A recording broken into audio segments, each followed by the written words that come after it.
ang Army nag-shutdown eh. Parang ang bigat-bigat ng paa nila. Parang ayaw bumlak, ayaw magdig. Hindi ganun ka bibo yung laro nila. Oh, and you were saying bakit may delay lagi, no? So, Parang they were frozen eh. And Rico de Guzman was pointing that out in every time out yung kailan. Sabi mo nga, gumalaw tayo, kumilos tayo. Parang wala eh. Parang baha sa bahay at saka sa kalye nila eh. yeah, and anyone they put in rin, parang the same thing, no? Parang lahat naghawa-hawa na. Well, over yung sa Smart naman, everybody, Eliza Valdez played well, and Soltones, so good things happened to Smart. In the meantime, again, caught napping, defensive lateness ang problema ng Army. Ang alertness nila on the defensive end, medyo mabagal. Pero anong magagawa mo sa opensa mo kung hindi mo tangan yung bola? Bakit huli? Well, top scorers here in this match. And for Army, it's Bunag with 9, Balsa with 7. For Smart, it's Valdez with 13 and Cochuang with 10. My question for Nunag is that ball was hers.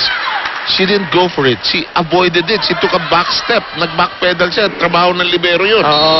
When that happens, talaga it's a bad sign para sa team. Really sloppy play by Army. Really. Oh boy. But they finally steal a point here. A bit of an overreach. Look at Tina Salak being the leader. Talking to her team. Talaga pinahuddle niya eh. Diba? Kinausap na din. She needs to do that. Kailangan niya ng Army ngayon. In the meantime, for Fun Family Pizza, it's gotta be shaky. Parang sumabog yung laro ng Army. No? They're down in the series. Keep that in mind. Smart Manila, however, bungles it.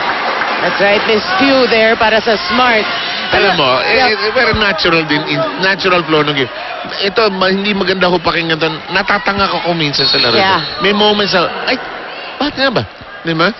You're stunned by surprises sometimes. So the point is to cause surprises on the other end. Yes.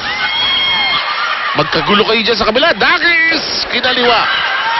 That looked like parang palabas na yon, no? Yes.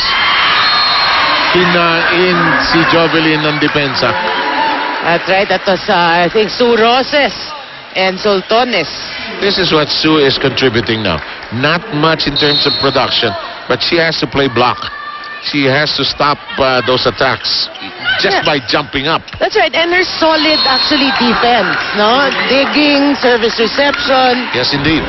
Samantala, nalusutan ng block o ng spike rather yung block na yun. 3-4 ang bilang natin. Lamang pa rin ang Smart Maynila dito sa third set. Huwag na ho kayo magtaka kung may fourth set, may fifth set. Bahala mag-e-edit nito. Oo. Normal na yan sa ready tayo. Tayo ready. May pizza na rito. Saan? Yan. Oh! Valdez. Tumba na naman para mga bowling pins ang kalaban. Rexona antiperspirant deodorant. It won't let you down. And there's the Kisini pump. There are the eyes. Look at the eyes. If we could only put a microphone there. Oo nga, no? Injury or not, no? Oh. Tina Salak, her team down by 3. Well done. Nicely done. I think they have to go to Gonzaga, Jovelyn Gonzaga a little more. You're right. Parang today, that wasn't the game plan. The game plan at the start of the game was to go to Bunag, but she did deliver for Army. But right now, they need someone to step up. They need a surprise firecracker here, and could be Jovelyn Gonzaga. Hinulog ni Cotruang, basa ng depensa. That's right. Hang time naman para kay Bunag. Axel is our official outfitter here in the Shakey's V-League. Here, right? The Sep Cotruang actually looks like us. Oh, Bunag chases. Free ball para sa Smart.